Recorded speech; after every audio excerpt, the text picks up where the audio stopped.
Ewan had finished pulling the folded sheet of paper out of the jacket on the case for his favorite video game.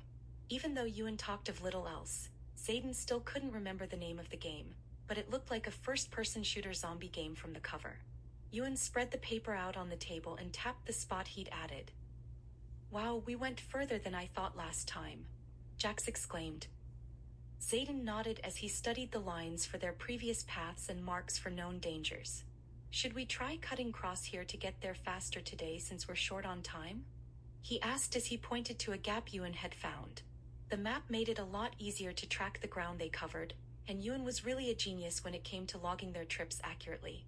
Xaiden and Jax had relied on the time it took to get places to give them an idea of the ground they covered, but Ewan used a black market GPS tracker that he kept in the tent so it could never be tied back to us. Having the map was dangerous enough. That tracker would prove that he'd really been out here. At least with the paper map he could say he just made it up. Who would be willing to compare it to the real-life woods to prove him wrong? Jax had hacked our imprints to show our locations as being at his home when they left school. He lived with his dad who was almost never home, so it was the safest place to pretend to be.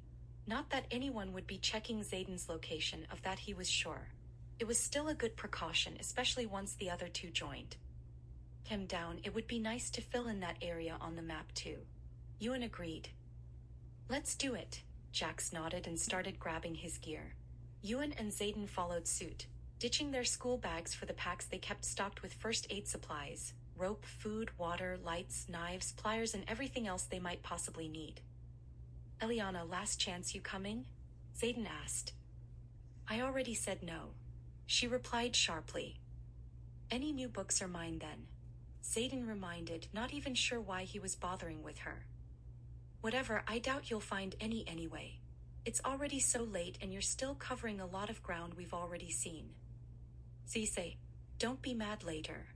Xaiden spoke over his shoulder as he led the way down the path they'd beat down with sticks last week. This was a spot they had overlooked for more than a year now. It could be insignificant, but at least it'll make a good shortcut later, Xaiden thought happily as they walked along. "Just tell me when we need to turn, Ewan,"